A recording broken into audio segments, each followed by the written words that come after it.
more so with the fans and the way I am and the way I interact with them as well. And I think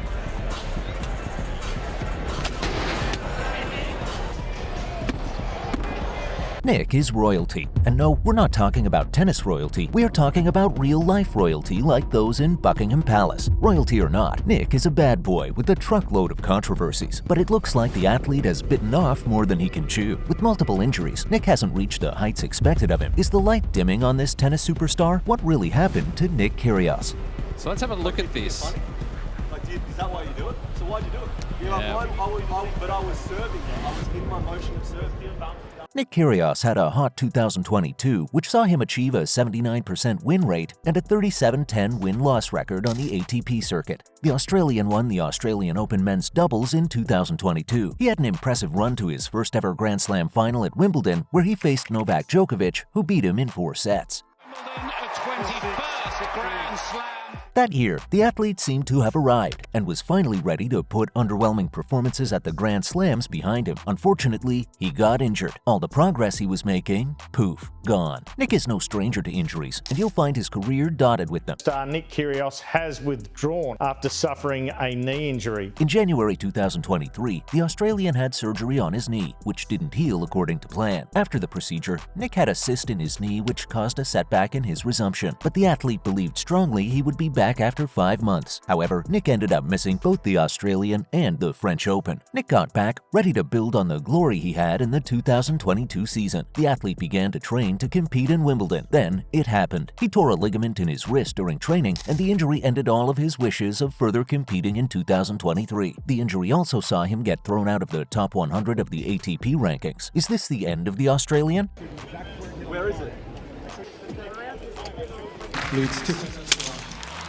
Nicholas Hilmi Kyrgios can be too passionate and a little aggressive. He is the sort of player to break rackets to express his displeasure and argue with umpires over their calls. Okay, he can be a lot aggressive. Nick was born on April 27, 1995 in Canberra, Australia, to George, a house painter, and Norleila, a Malaysian born into the royal family. However, she dropped her royalty when she moved to Australia to become a computer engineer. Nick loved sports while growing up and enjoyed both basketball and tennis. When Nick was 13 years old, he played his first junior match, and tennis finally won him over. The sportsman began to train with the dream of going pro. Congratulations, Nick. You're the AGL Loyang Traralgon International Boys Singles Champion. How's it feel, mate? Yeah, obviously it's a great achievement. Kyrgios dedicated himself to his training, and he won the ITF Junior title in Fiji at 15. Viewed at the 2011 Australian Open, the Australian continued his fiery streak at the junior levels, becoming the world number 3 by 2012 after winning 2 Grand Slam doubles titles. Perhaps Nick would have become the world number 1 in the juniors category sooner,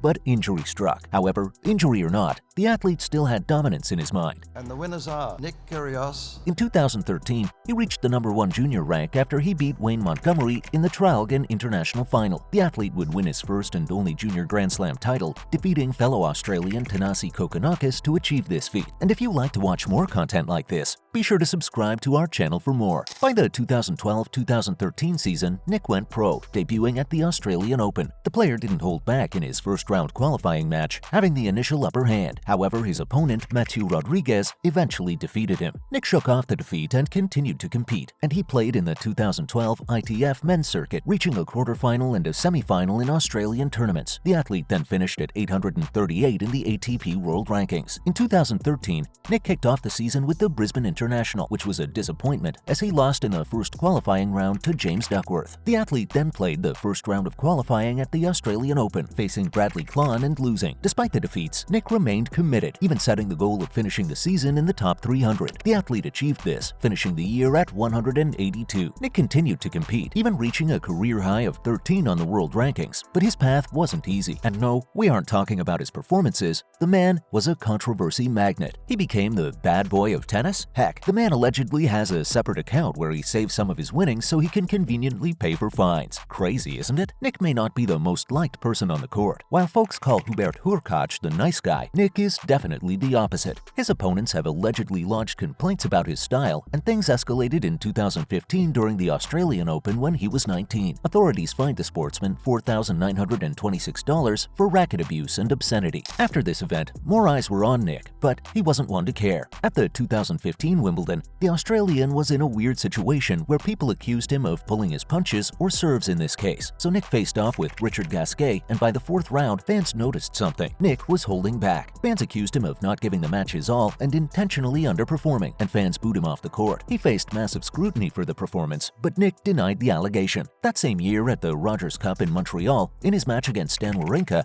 authorities fined Nick $25,000 and suspended him for 28 days. He allegedly made various obscene comments that suggested that Wawrinka was a pedophile. Then, as if that wasn't enough, he allegedly also made derogatory statements on how Wawrinka's girlfriend cheated on him with Thanasi Kokkinakis. I thought, he was getting a bit lippy at me, so I don't know, it's just in the moment sort of stuff. But yeah, I didn't. Nick's fines kept growing. In 2016, during the Shanghai Masters, Kyrgios got a fine of $32,900 and an additional $13,127 specifically for not putting in enough effort. Additionally, he received a $6,563 fine for verbally engaging with a spectator and a $1,969 fine for behaving in an unsportsmanlike manner. Unfortunately, he was once again banned from competing for 8 weeks. Did he stop with the controversies? What do you think? The next year, Nick returned to Shanghai and he found his first-round match against Steve Johnson difficult, so he contemplated retiring from the match. And things got feisty when Nick got a point penalty from the chair umpire during the tiebreak in the first set.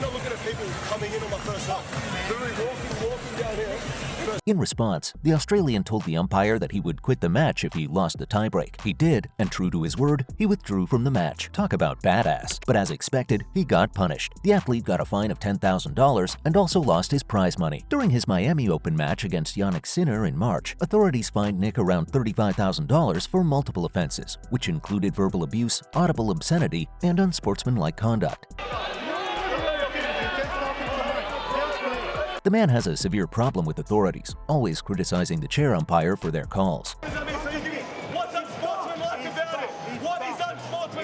Kyrgios' name made headlines during Wimbledon, not just for his performance on the court. His performances were stellar, as we have mentioned earlier, but he didn't have what it took to defeat Novak in the final. Before that final, controversy arose in the first-round match when he claimed a fan was verbally insulting him. Guess how Nick responded? He spat in that fan's direction. In the third round between him and Stefanos Tsitsipas, things became a little heated, and this time it wasn't all Nick's fault. We know, unbelievable. Tsitsipas got frustrated and showed his frustration by hitting a ball into the stands, which narrowly missed a female spectator. Now, Tsitsipas was not punished for the incident, which pissed Nick off. He openly expressed his belief that Tsitsipas should have received a point penalty for his actions. So warning for Tsitsipas. I'm not playing until... Eventually, both players got fined after the match. Kyrgios received a $4,000 fine for an audible obscenity following a code violation, while Tsitsipas got a larger fine of $10,000 for unsportsmanlike conduct. Besides his tennis-related controversies, Nick has some surrounding his personal life. News emerged during the 2022 Wimbledon that Nick was due to appear in court after being charged with allegedly assaulting his former girlfriend in December 2021. The case has been adjourned, which allowed Kyrgios to take part in the US Open. If found guilty, Kyrgios could face up to 2 years in prison. During the Wimbledon final on July 10th after Djokovic, Kyrgios expressed annoyance towards a fan in the crowd, claiming that she was drunk out of her mind and had consumed an excessive amount of alcohol. The fan subsequently sued Kyrgios for defamation, stating that she was ejected from the match due to his comments, which were heard by millions of fans worldwide. Legal troubles are not the only challenges Kyrgios is currently facing. The man has faced some injury woes, but the good news is that he is down but not out, at least for now. The athlete took to the internet to post a picture of him working out in a gym, and Nick Kyrgios is a talented and controversial figure in the world of tennis. His on-court antics and outspoken nature have made him a polarizing figure among fans and players alike. Currently, the athlete is recovering from injuries that have caused him a career setback. Fortunately, the athlete is working hard on a return. Do you think he'll come back and be as controversial as he was, or will he be calmer this time? Let us know in the comments, and don't forget to leave a like and subscribe to support our channel.